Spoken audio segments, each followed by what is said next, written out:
Hello साथीहरू, राधे राधे, जय श्री राम। सम्पूर्णलाई आजको यस हाम्रो न्यू भिडियोमा स्वागत छ। आज धेरै दिनपछिको अन्तरालमा वायरलेस माइक्रोफोनको भिडियो लिएर आइसकेको छु। आज F11 वायरलेस माइक्रोफोनको अनबक्सिङ गर्नेवाला छु साथीहरू। 3 पिन भएको वायरलेस माइक्रोफोनको विशेषता, क्वालिटी र यसको प्राइसको बारेमा बताउनेवाला छु साथीहरू। यदि तपाईं कन्टेन्ट क्रिएटर हुनुहुन्छ भने तपाईको लागि एकदमै बेस्ट रहेको छ। यसको उपयोग पहिले नै गरिसकेको छु साथीहरू, त्यही भएर तपाईहरुको लागि एकदमै बेस्ट रहेको छ साथीहरू। यदि तपाईं कन्टेन्ट क्रिएटर हुनुहुन्छ भने तपाईको लागि एकदमै A1 एकदमै बेस्ट रहेको यो F11 वायरलेस माइक्रोफोन। यसको प्राइस पनि एकदमै सस्तो रहेको छ, जम्मा 1900 रहेको छ साथीहरू।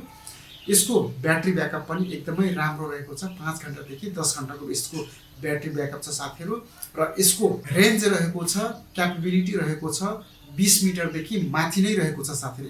यो माइकबाट धेरै टाढासम्म 20 मिटरदेखि माथिसम्म तपाईले धेरै परबाट क्यामेरामा प्रयोग गरेर यसको उपयोग गर्नुभयो भने क्याप्चर गर्छ साथीहरू। यसको क्यापेबिलिटी एकदमै राम्रो छ साथीहरू। र यसको नोइज क्यान्सलेसनको व्यवस्था रहेको छ साथीहरू। एकदमै राम्रो, एकदमै हाइली नोइज क्यान्सलेसन व्यवस्था रहेको यस वायरलेस माइक्रोफोन एकदमै राम्रो रहेको छ साथीहरू। त्यही भएर तपाईहरुलाई चाहिँ आग्रह गर्न चाहन्छु, यदि तपाई कन्टेन्ट क्रिएटर हुनुहुन्छ भने तपाईको लागि एकदमै बेस्ट रहेको यस F11 वायरलेस माइक्रोफोन एकदमै बेस्ट रहेको छ साथीहरू। अर्को कुरो के भन्न चाहन्छु भने यदि तपाई यसको अर्डर गराइसक्नु भएको छ, यसको यो किनिसक्नु भएको छ भने यसको उपयोग गर्न पनि जान्नुपर्छ। यदि तपाईले यसको सही उपयोग गर्न जान्नु भएन भने तपाईको साउन्ड क्वालिटी नमज्जा आउन सक्छ, त्यति राम्रो नआउन सक्छ। त्यही भएर यसको उपयोग राम्रोसँग गर्न जान्नुपर्छ साथीहरू।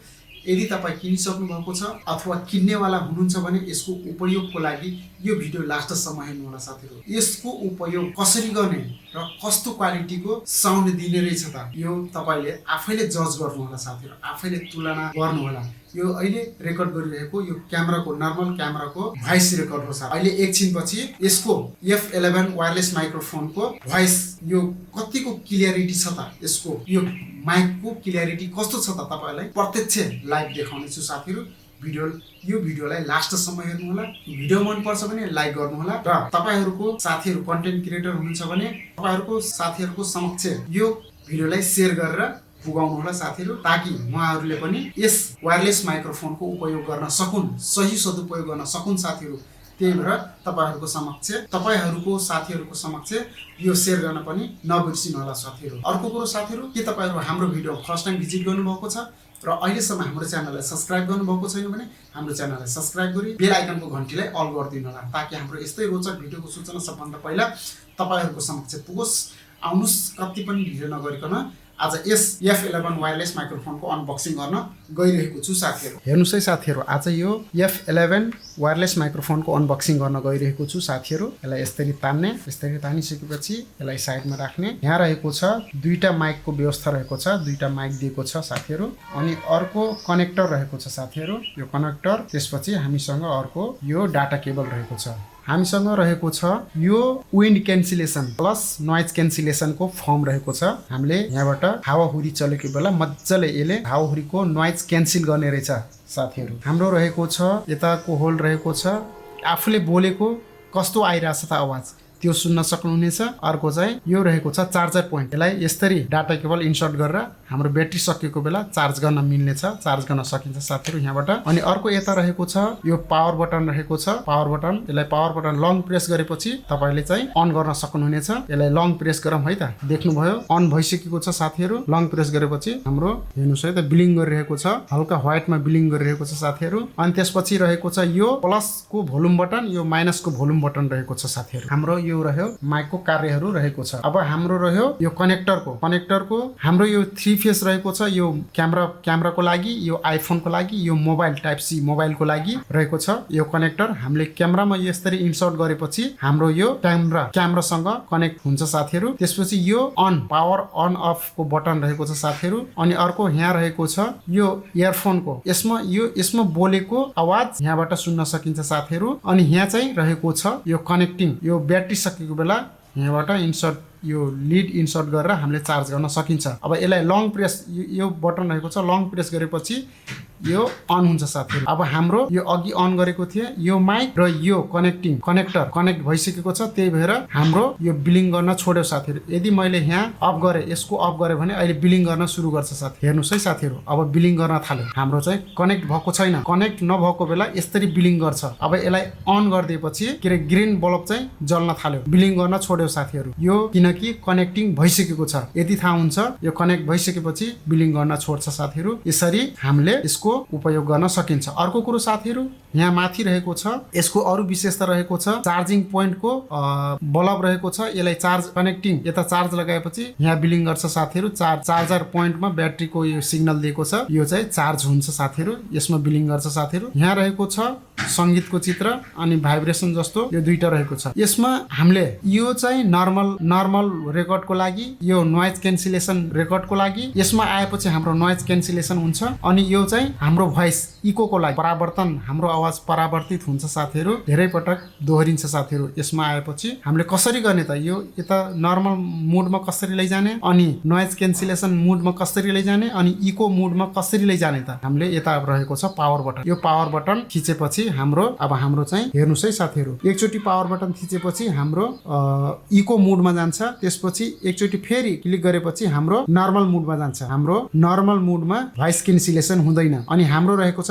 तेस्रो बिचमा नोइज क्यान्सलेसन। यो अटोमेटिक नोइज क्यान्सलेसन हुन्छ साथीहरु। हामीले अन गर्ने बित्तिकै यो बिचको उसमा मोडमा रहिरहन्छ साथीहरु। नोइज क्यान्सलेसन अटोमेटिक हुन्छ साथीहरु। यसरी हामीले प्रयोग गर्न सकिन्छ।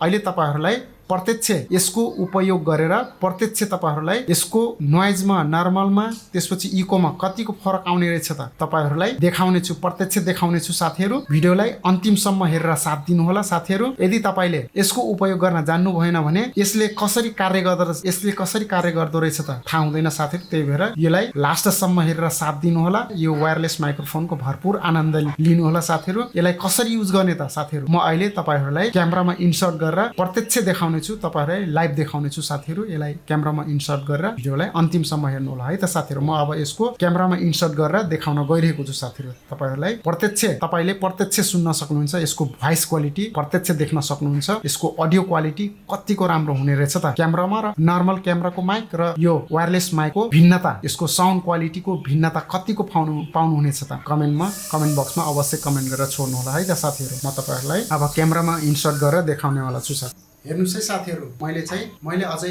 यो वायरलेस माइक्रोफोन हातमै लिइरहेको छु। कस्तो आवाज आइरहेछ अहिले, र यो इन्सर्ट गरिसकेपछि यो वायरलेस माइक्रोफोन युज गरेपछि कस्तो आवाज आउने रहेछ त तपाईहरु आफै तुलना गर्नु होला साथीहरु। यसको उपयोग गर्न गइरहेको छु, यसलाई युज गर्न गइरहेको छु। क्ल्यारिटी कतिको फरक छ त, नर्मल माइकको क्वालिटी र यो वायरलेस माइक्रोफोनको क्वालिटी कतिको भिन्नता छ त तपाईहरु कमेन्ट बक्समा अवश्य गर्नु होला साथीहरु। म इन्सर्ट गर्न गइरहेको छु है त साथीहरु।